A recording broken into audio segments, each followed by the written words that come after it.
श्री शिवाय नमस्तु। जो बेलपत्री का पेड़ सूख गया, ऐसा नहीं कि कोई बेलपत्री के ताजे बेल का या कोई अच्छा बिल्कुल हरा भरा पेड़ हो उसकी तुम जड़ निकाल लो ना। जो पूर्ण तरह से सूख गया, जो पेड़ आखिरी में कहीं लोग लेकर जा रहे हो, उसकी अगर जड़ मिल जाए तो वो जड़ बड़ी।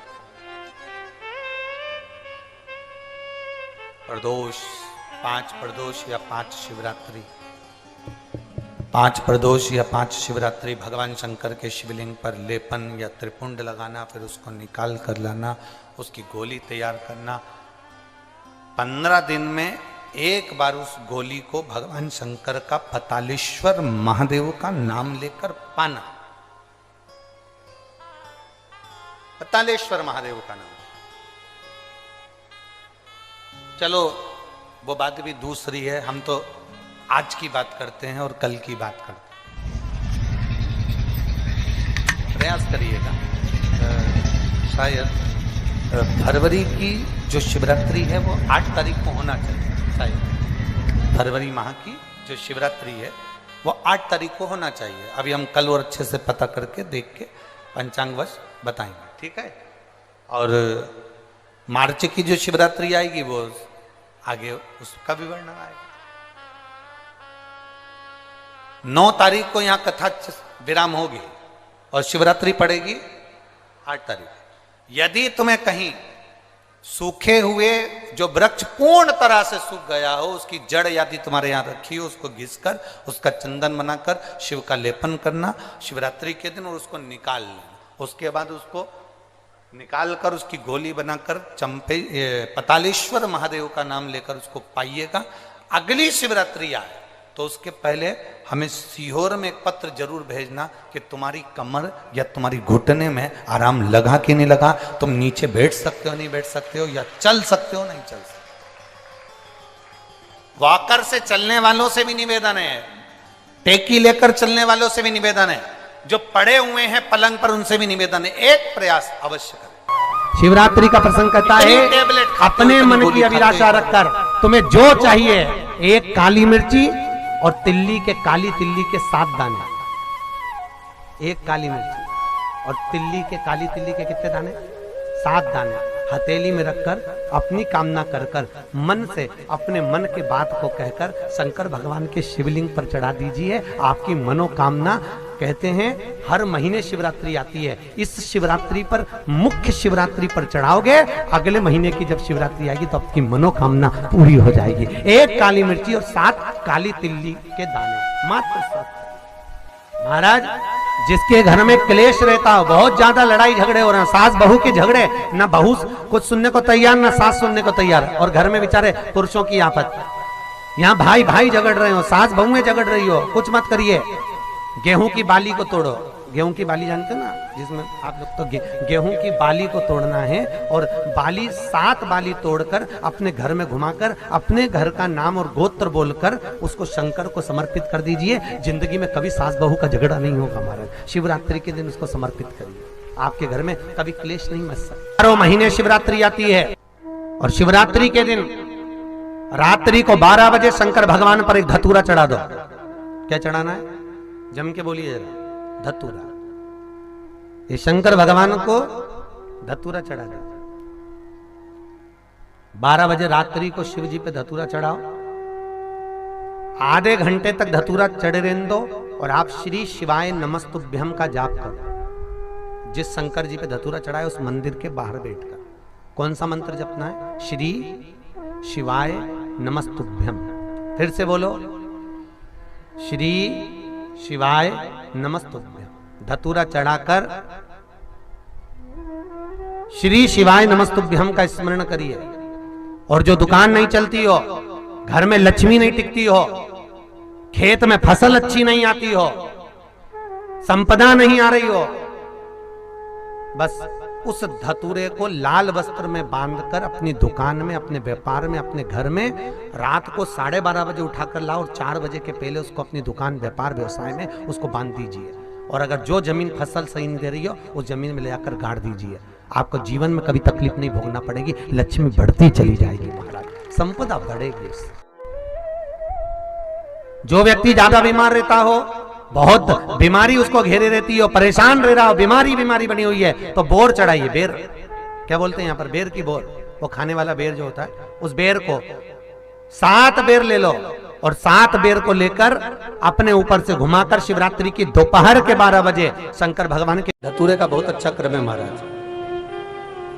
वो केवल शिवरात्रि के दिन करने का होता है। कहते हैं जिसका व्यापार ना चले, व्यवसाय ना चल रहा हो, बहुत ज्यादा कष्ट में जीवन निकल रहा हो और बहुत ही ज्यादा तकलीफ हो रही हो, तो धतूरे को हल्दी में डुबोकर शंकर भगवान को शिवरात्रि के दिन रात को 12 बजे समर्पित करें। उस धतूरे को वापस उठा लाएं 5-10 मिनट के बाद, श्री शिवाय नमस्तुभ्यम बोलकर लाल कपड़े में उसको बांधकर व्यापार वाली जगह में कहीं पर भी उसको बांध दिया जाए। व्यापार पीछे नहीं हटता, व्यापार अग्रण्य भाव में बढ़ता चले जाता है महाराज। उस धतूरे को केवल परंतु शिवरात्रि के दिन रात को 12 बजे ही किया जाए, हल्दी में डुबोना पड़ता है।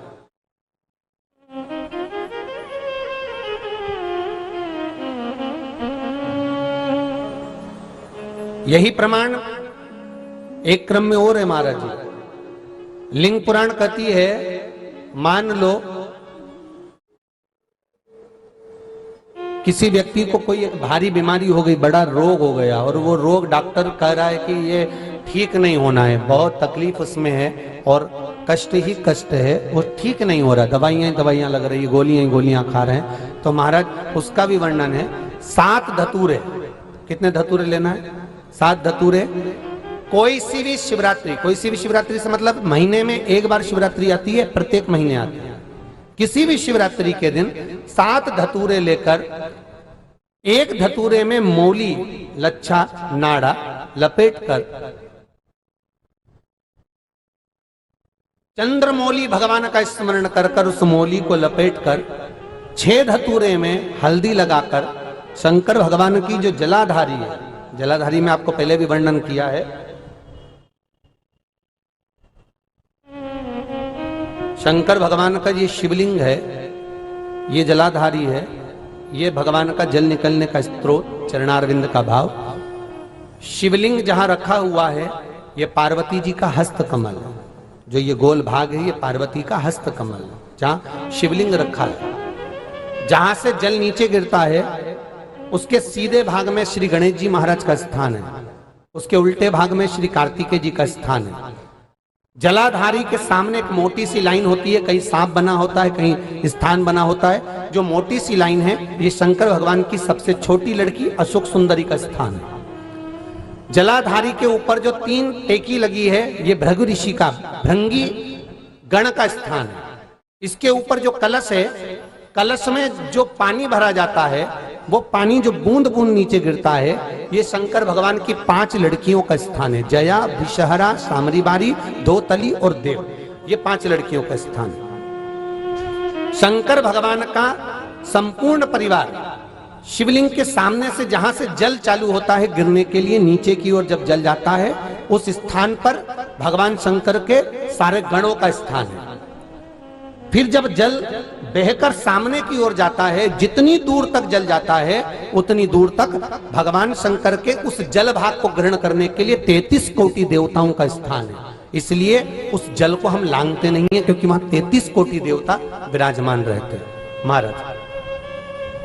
तो जो बीमारी डॉक्टर ने बता दी और बहुत बड़ा रोग हो गया और शरीर में कष्ट है, ठीक नहीं हो रहा, चाहे लीवर से जुड़ा हो, चाहे किडनी से जुड़ा हो, चाहे कैंसर से जुड़ा हो, और मान लो शरीर में कहीं गांठ भी हो गई है और वो मिटी नहीं रही हो, तो महाराज निवेदन है 7 धतूरे, एक धतूरे पर मौली लपेटकर वो शंकर जी के शिवलिंग के ऊपर चढ़ाना। 6 धतूरे, उसमें से एक धतूरा भगवान श्री गणेश जी का स्थान, दूसरा धतूरा श्री कार्तिकेय जी का स्थान, तीसरा धतूरा अशोक सुंदरी का स्थान। महाराज शंकर भगवान की जगदम्बा जी के हस्त कमल के ऊपर एक धतूरा, 5, एक धतूरा जहां से जल नीचे की ओर बहकर जा रहा हो, पानी जिस जगह से नीचे गिर रहा हो बिल्कुल वहीं पर एक धतूरा चढ़ा देना है। उस धतूरे को चढ़ाने के बाद वो धतूरा वापस लेकर आना है।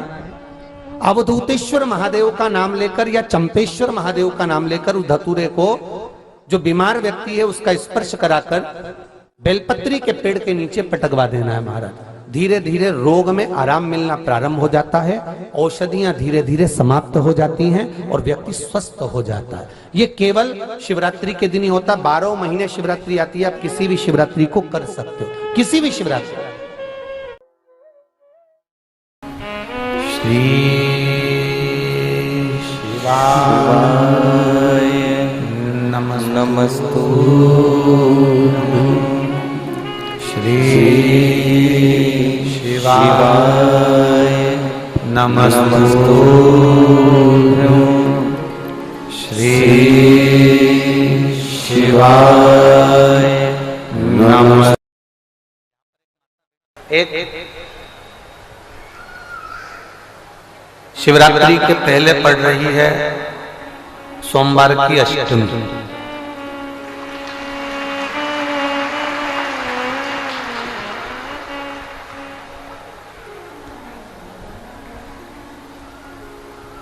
चार तारीख, आज 2 तारीख है, बीच में कल 3 तारीख निकलेगी और परसों 4 तारीख को सोमवार की अष्टमी पड़ेगी, जो देवाधिदेव महादेव की प्रिय अष्टमी। सोमवार की अष्टमी के कई उपाय आप लोगों ने YouTube पर देखे होंगे, कथाओं के माध्यम से देखे होंगे, सुने होंगे। 4 मार्च को सोमवार की अष्टमी पर दिल से बाबा से प्रार्थना, और इसी क्रम में फिर जो पड़ेगा प्रदोष और शिवरात्रि, और वो भी प्रदोष शुक्रवार। प्रदोष और शिवरात्रि दोनों एक साथ पड़ रही है।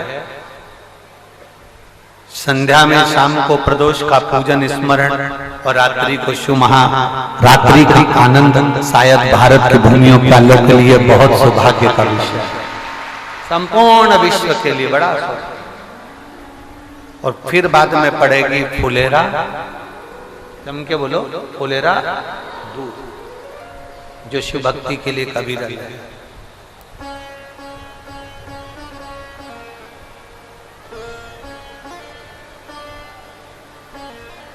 एक फुलेरा दूध भी बड़ा प्रबल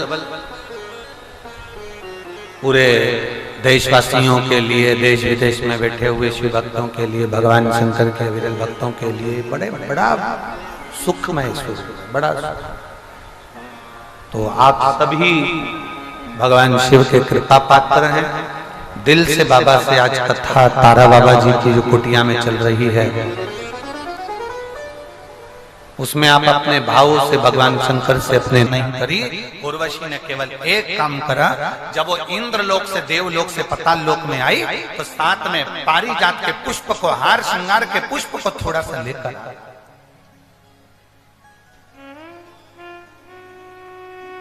पारिजात का फूल देखा है आप लोगों ने? हाथ उठाओ, जैसा सबने देखा है ना? ठीक है, रखिए।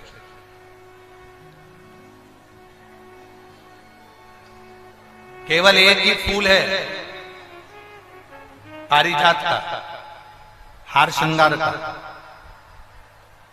जो पुष्प तोड़कर भगवान देवाधिदेव महादेव को नहीं चढ़ाया जाता। कौन सा फूल? जम के बोलो जरा।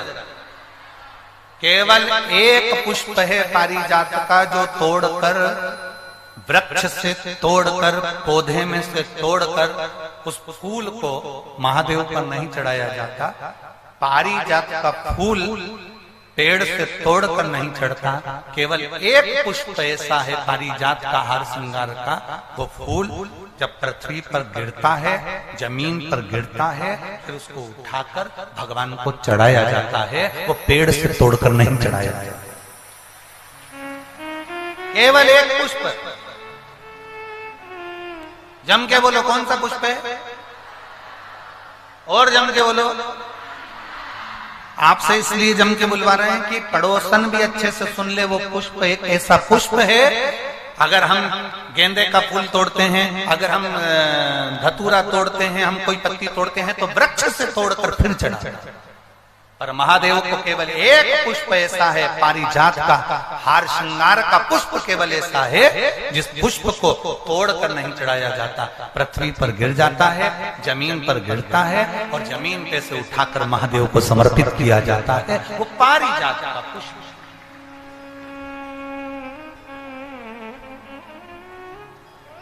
बोल बम का नारा है, केवल एक। अब लोग कहें कि गुरुजी ये पारिजात का फूल जमीन पर गिरता है, फिर उसको उठाकर भगवान को चढ़ाया जाता है, तो वो तो जमीन पर गिर गया, शुद्ध हो गया, बेकार हो गया है। लोग कहेंगे कि कीचड़ का है, धूल का है, मिट्टी का है। शिव महापुराण की कथा कहते हैं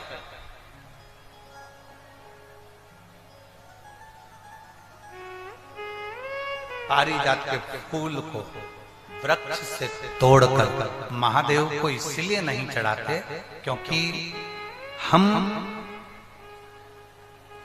एक साधारण जमीन पर रहने वाले, कंकर मिट्टी में रहने वाले हम साधारण व्यक्ति हैं। और जब मिट्टी में गिरे हुए उस पुष्प को जब हम उठाकर भगवान देवाधिदेव महादेव को समर्पित करते हैं तो हम महादेव से ये कहते हैं, बाबा जैसे ये पारिजात का फूल मिट्टी में गिरा है, धूल में गिरा है और हमने आपको समर्पित करा है, बाबा ऐसे ही संसार सागर में हम गिरे हुए हैं, हमको भी स्वीकार करना और अपना अपना हमें भी स्वीकार। हे शिव, हे त्रिकालदर्शी, है कैलाशी, है अविनाशी, हमें स्वीकार। उर्वशी अप्सरा पारिजात के पुष्प को लेकर आता। कब खिलते हैं पारिजात के फूल? दिन में कि रात को? रात को। सुबह तक गिर जाते हैं।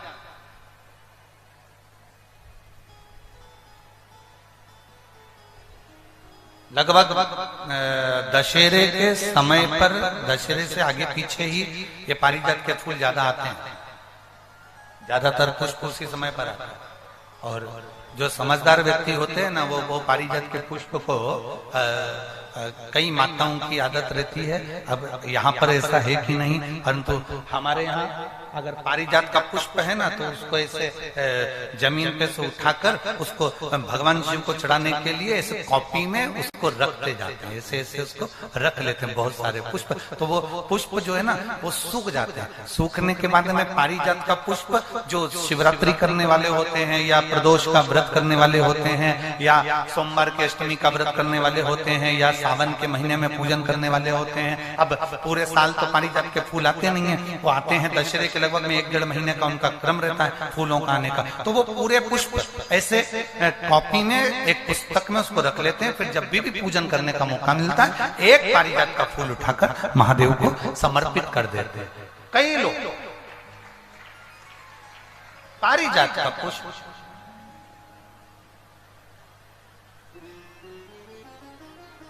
ये वही पुष्प है जो दुर्वासा जी ने भगवान राम जी से बुलवाया था। अयोध्या में शंकर जी की पूजन के लिए दुर्वासा बाबा बुलवाए थे। ये वो पारिजात का पुष्प।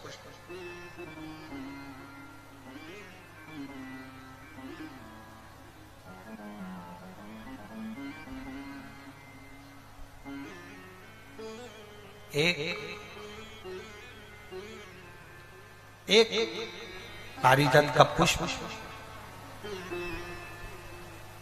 और 5 पारिजात वृक्ष की पत्तियां। बहुत ध्यान देना, बहुत अच्छे से ध्यान देना। एक पारिजात का पुष्प, 5 पारिजात वृक्ष की पत्तियां, 5 बेलपत्र। जितने लोग आस्था पर देख रहे हैं, टीवी पर देख रहे हैं, यूट्यूब फेसबुक पर देख रहे हैं, वो थोड़ा सावधानी से 5 बेलपत्र, 5 पारिजात वृक्ष की पत्तियां, 1 पारिजात का पुष्प। प्रयास करा करो कि प्रत्येक प्रदोष पर या प्रत्येक शिवरात्रि पर उसको समर्पित किया जाए। प्रयास। बेलपत्री भी उठा कर ले आना, पारिजात की पत्तियां भी लेकर आ जाना, और पारिजात का जो पुष्प है वो भी लेकर जाना। एक बार कर देखना। जितने लोग वॉकर लेकर चल रहे हैं, जितने लोग लाठी टेक कर चल रहे हैं, जिनकी कमर में प्रॉब्लम हो गई, जिनकी डिस्क की प्रॉब्लम हो गई, जिनके गुरिये खसक गए, या घुटने में गैप आ गया, या डॉक्टर ने कह दिया कि ऑपरेशन करना पड़ेगा, एक बार कर देखो। 5 बेलपत्र, 5 पारिजात की पत्तियां, एक पुष्प पारिजात का, किसी भी शिवरात्रि पर, हर महीने शिवरात्रि आती है, किसी भी शिवरात्रि पर बाबा को समर्पित करिए। 1 लोटा जल समर्पित कर दो और बाबा पतालेश्वर महादेव का नाम लेकर समर्पित कर उसको उठा लो।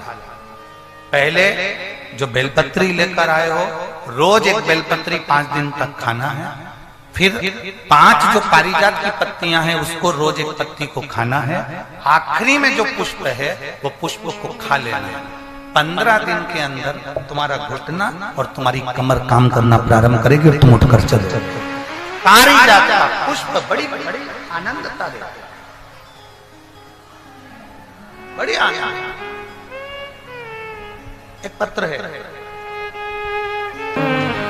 दया करी में दर्शन आपो, शंभु शरण पड़े मागो घड़ी रे घड़ी दुख काटो। दया करी में दर्शन आपो।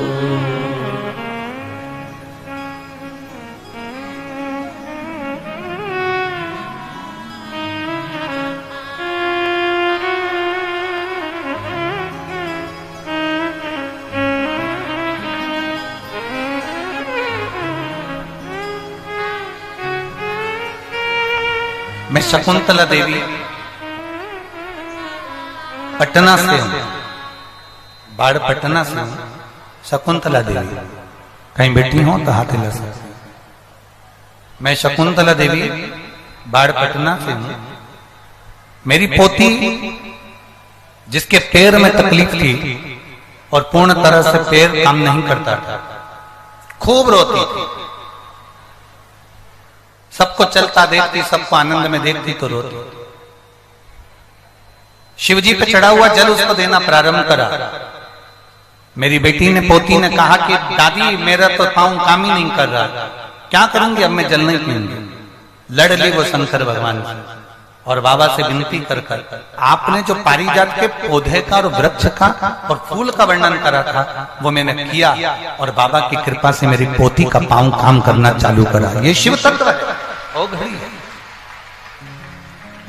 कहीं बैठी हो तो हाथ हिला सकती हैं। शकुंतला देवी बाढ़ पटना से है, पटना शिव तत्व है। ओ घड़ी एक विश्वास के साथ जब आगे बढ़ोगे, ये लिखा है प्रेमा देवी पति सुरेंद्र मिश्रा रामगढ़ बंजारी से, कहीं बैठी हो तो हाथ हिला सकती हैं।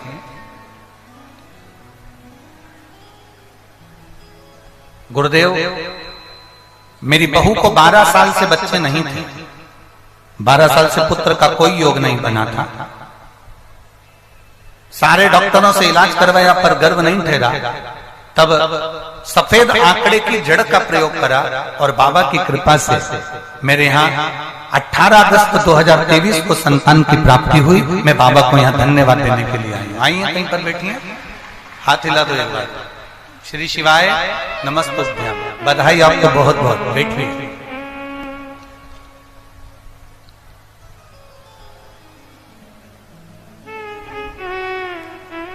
गुरुदेव मेरा नाम कामिनी देवी है, मेरे पति का नाम रंजीत कुमार दास है। मेरा मोबाइल नंबर ये है। मैं सोनारी जमशेदपुर की रहने वाली हूँ। मेरा मोबाइल नंबर ये है मैं सोनारी जमशेदपुर की रहने वाली हूँ, कहीं बैठी हो तो हाथ हिला सकती हैं। सोनारी जमशेदपुर की रहने वाली हूँ। मेरी शादी को 14 वर्ष हो गए थे, हम लोगों के संतान की प्राप्ति नहीं थी। डॉक्टरों को दिखाया, कोई फायदा नहीं हुआ। तब देवाधिदेव महादेव की सफेद आंकड़े की जड़ का प्रयोग किया और पशुपतिनाथ का प्रयोग व्रत किया। बाबा की कृपा से 15 मई को मेरे यहाँ संतान की प्राप्ति हुई। 2022 में मैं बाबा को नमन करने के लिए आया। कहीं बैठी हो तो हाथ हिला सकते हैं। आए हैं, लिया बच्चे को, लिया लिया। 15 मई 2022 को हमारे यहाँ संतान की प्राप्ति हुई। ये शिव तत्व है, योग घड़ी है शंभु।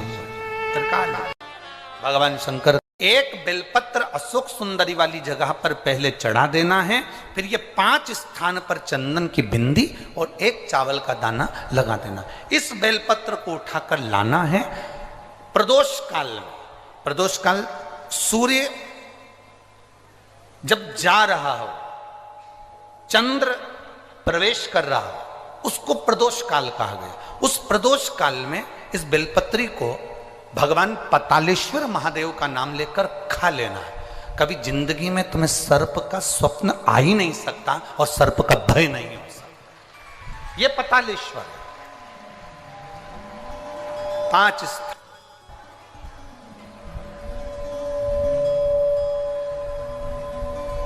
5 स्थान नियुक्त करिए। समझ में आया है ना?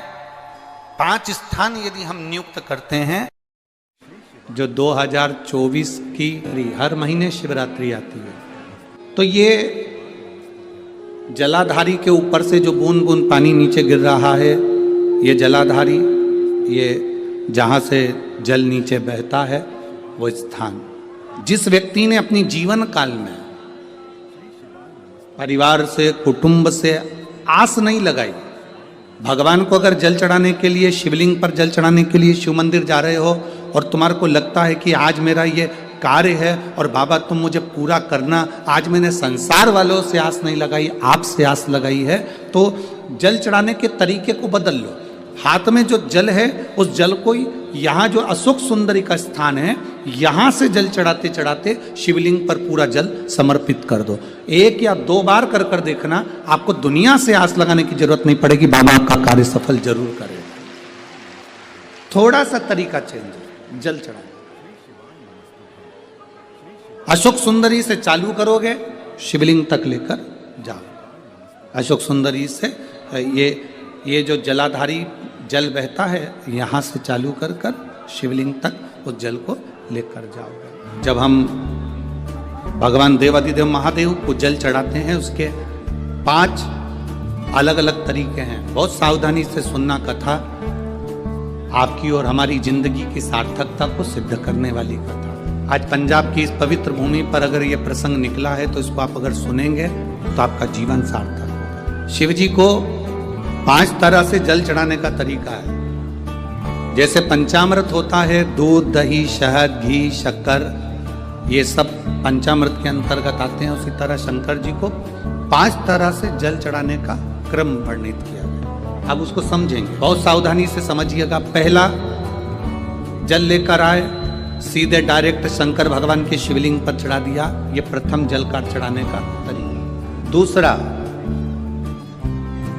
जहां से पानी बहकर जाता है, जहां से जल बहकर जा रहा है, उसके ठीक विपरीत जल उत्तर में जा रहा है, आप दक्षिण में खड़े होंगे और दक्षिण में खड़े होकर उत्तर की ओर मुख करेंगे और शिव जी को जल समर्पित करेंगे। ये रोग मुक्ति करने वाला है और हमारे रोग पर हमें विजय प्रदान करने वाला है। ये जल चढ़ाने का तरीका। एक, सीधे मंदिर में गए, लोटा भर कर जल उठाया, शिव जी को चढ़ा दिया। दूसरा, जल जहाँ से पानी बहता है, शिव जी का चढ़ा हुआ जल जहाँ से बहकर जाता है, उसके ठीक विपरीत में शिव जी का जल इधर जा रहा है, तो तुम यहाँ खड़े हो, तुम यहाँ बैठो, यहाँ मत बैठना, यहाँ मत बैठना, इधर बैठो। अगर रोग का निवारण है तो यहाँ बैठो। तीसरा, अशोक सुंदरी से जल चढ़ाते चढ़ाते शिवलिंग तक लेकर जाना और शंकर भगवान के शिवलिंग पर पूर्ण जल समर्पित करना। ये तीसरा तरीका। ये कार्य की सिद्धता के लिए हम जब किसी से आस ना लगाकर परमात्मा से विनती करते हैं, तो वो विनती करने का तरीका। तीसरा। चौथा, शिव जी पे चढ़ा हुआ जल 5 जगह पर समर्पित करना। गणेश जी, कार्तिकेय, अशोक सुंदरी, शिवलिंग और जलाधारी। ये चौथा क्रम है। एक जल चढ़ाने का तरीका, शिव जी को हम जो जल चढ़ाते हैं उसका एक तरीका भी हमारी जिंदगी में अगर हमने उसको स्मरण में रख लिया तो हमारी कार्य की सिद्धता को सिद्ध कर देगा, हमें सफलता की ओर लेकर चलेगा। सीधे जल चढ़ाना, दक्षिण में बैठकर उत्तर की ओर मुख कर कर जल चढ़ाना, अशोक सुंदरी से लेकर शिवलिंग तक जल चढ़ाना, 5 स्थान पर गणेश, कार्तिकेय, अशोक सुंदरी, जलाधारी, शिवलिंग पर जल चढ़ाना 5 स्थान पर। ये चौथे नंबर का। और 5वां जल समर्पित करना, 5वें नंबर का। शिव जी को 5म नंबर का जो जल आता है, जो जलाधारी है, ऊपर जिसमें पानी भरा रहता है और नीचे एक एक बूंद टपकता रहता है, जलाधारी में जल समर्पित कर कर उसी जल को बचाकर अशोक सुंदरी वाली जगह पर थोड़ा सा चढ़ाकर उसी में से जल शिवलिंग पर जब हम समर्पित करते हैं तो हम जिस कार्य के लिए जा रहे हैं वो कार्य सफल होता ही है। ये 5वां नंबर का जल। शिव तत्व ओघड़ी है। 5 स्थान, 5 तरह का जल चढ़ाने का समर्पण। अब आपको बोलना है, हमें सुनना है। पहला स्थान डायरेक्ट आए, बोलो जम के कहां चढ़ाया? शिव जी पर। दूसरे नंबर का जम के बोलते जाओ, दक्षिण में बैठकर उत्तर की ओर मुख कर कर शिवलिंग पर समर्पित कर। तीसरा, अशोक सुंदरी से शिवलिंग तक। चौथा, 5 स्थान गणेश, कार्तिकेय, अशोक सुंदरी, जलाधारी और शिव, मतलब पार्वती और शिव। और 5वें नंबर का स्थान ऊपर जो जलाधारी है उससे शंकर भगवान के शिवलिंग। कोई दवा। अब कई लोग कहते हैं गुरुजी ये क्या तरीका है आपका? शिव जी को डायरेक्ट जल चढ़ाने का तरीका होता है, तुमने तो 5 तरह का तरीका बता दिया। कभी कभी डॉक्टर के पास जाओगे, वो ग्लूकोज की बोतल चढ़ाता है। बोलो चढ़ाता है कि नहीं चढ़ाता? अब तुम डॉक्टर से कह दो साहब ये ग्लूकोज की बोतल मत चढ़ाओ, मैं तो इसको पी जाती। डॉक्टर साहब बोलेगा कि पी जाओ इसको? बोलो तो जम के। नहीं ना, डॉक्टर मना करेगा, नहीं इसको तो तुम्हें निडल द्वारा शरीर में धीरे धीरे नस के द्वारा इसको लेना पड़ेगा और ये पी नहीं सकते। ये ग्लूकोज की बोतल है, इसको तो आप डायरेक्ट पियोगे नहीं, इसको हम डायरेक्ट पीने नहीं देंगे। दवाई होगी पीने देगा, गोली होगी खाने देगा, ग्लूकोज की बोतल होगी उसको निडल के द्वारा चढ़ाएगा, वो पीने नहीं देगा। उसी तरह अलग अलग तरीके की दवा अलग अलग तरीके से ली जाती है। कोई दवाई डॉक्टर कहता है रात को लेना, कोई दवाई सुबह लेना, कोई कहेगा दोपहर में लेना, कोई कहेगा कि इसको दूध से लेना, कोई कहेगा इसको पानी से लेना। तो ये उसके तरीका है, हमें उस तरह से वो दवाई असर करती है। एक बेलपत्र जिसकी डंडी का भाग जल जहां से बहकर बाहर निकल रहा है, अशोक सुंदरी का स्थान देखा है ना सब लोगों ने? बस उसी स्थान पर पहली बेलपत्र। दूसरी बेलपत्र पार्वती जी के स्थान पर, अर्थात जो जलाधारी है वहां। तीसरी बेलपत्र शंकर भगवान के शिवलिंग के सम्मुख में जहां आप बैठे हो वहां बैठकर डंडी का भाग विपरीत दिशा में रखकर, तीसरा बेलपत्र। चौथा बेलपत्र भगवान शंकर का जल जहां से नीचे गिर रहा है उस ओर सीधी बेलपत्र नीचे की। और 5वीं बेलपत्र शंकर भगवान के अशोक सुंदरी के स्थान को छुआकर नंदी के पास रखकर, जो घड़े में जल है अर्थात मट्टी के पात्र में जो तुम जल लेकर गई हो, उस पात्र के जल से शंकर का अभिषेक कर देना, शिव को वो जल समर्पित कर देना। जिंदगी में कैसा भी दुख हो कटता ही है, वो दुख रह नहीं सकता, ये निश्चित है। बाबा आपकी मनोकामना शीघ्र पूर्ण कर देगा। तो या दिन करो, बाबा करे। मंदिर में अगर दिया लगाने जा रहे हो, बाती लगाई है आपने मंदिर के अंदर, तो कुछ देर बैठिए, कुछ देर स्मरण करिए। हमारे यहाँ तो यहाँ तक कहा गया है कि किसी मुर्दे को अगर जलाया भी जाता है तो कभी गोल बत्ती नहीं लगती। आप मटके के पास में, परिंदे के पास में, जल के पात्र के पास में कोई भी अगर दिया लगाएंगे तो वहां गोल बत्ती रखकर लगाएंगे तो घर में लक्ष्मी नहीं टिकेगी। कई लोग कहते हैं कि परिंदे के पास, मटके के पास में, पानी के स्रोत के पास में जहां जल भरते हैं, हंडा रखते हैं, टंकी रखते हैं, वहां पर मटके के पास बत्ती लगाओ, दिया लगाओ, पितर शांत रहेंगे। तो पितरों को शांत करो, मना नहीं है, पर दिया लगाने का नियम है कि पितरों को अगर आप दिया लगा रही हो मटके के पास, परिंदे के पास, या अमावस्या के दिन पितरों के लिए अगर दीप लगा रही हो, तो गोल बत्ती अगर लगाओगी तो कार्य कभी सफल नहीं होगा। घर में लक्ष्मी नहीं टिकेगी, संपदा नहीं रहेगी, घर में कोई ना कोई बीमार पड़ा ही रहेगा, धन आएगा जाएगा, टिकेगा नहीं। इसलिए पितरों के लिए अगर दिया लगाना है, पूर्वजों के लिए दिया है, तो कपाल क्रिया तक रुकना पड़ता है कि थोड़ा रुकिए, कोई पीछे से आकर कुछ कर ना जाए। दीप जलाने थोड़ी देर रुकिए, और दीप का भी नियम है महाराज, दीप का भी नियम है।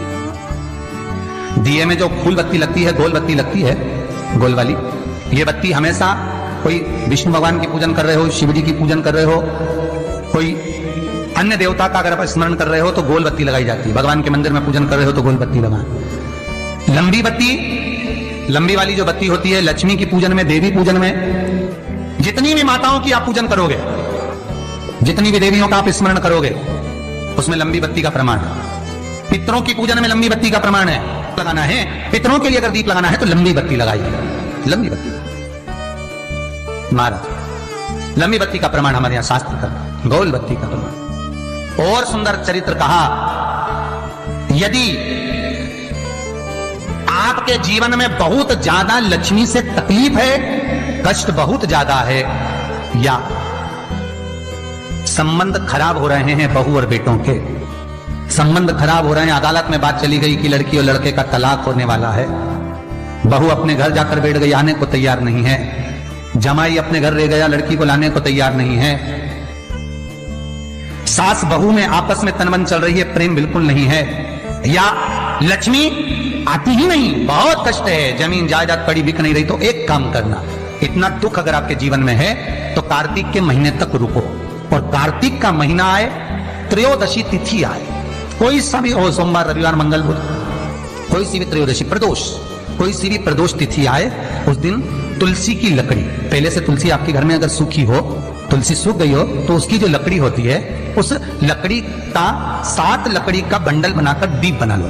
लकड़ी का दीप मतलब लकड़ी, पतली पतली डालियों को लेकर कच्चे सूत से उसको बांध दो, और बांधकर घी में डुबक दो।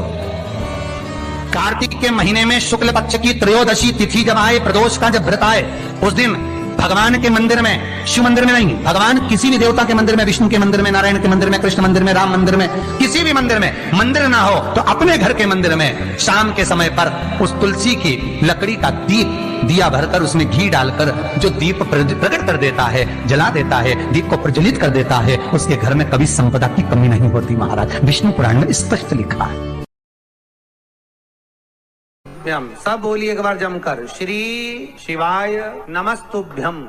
प्रैक्टिकल जरूर करना, कहीं सियोर वाला महाराज झूठ तो नहीं बोल रहा, शास्त्रों की बातें हमारे जीवन में हमें सुख प्रदान करे, इसलिए इस भाव का आनंद करते हुए आज की कथा को विराम देते हैं।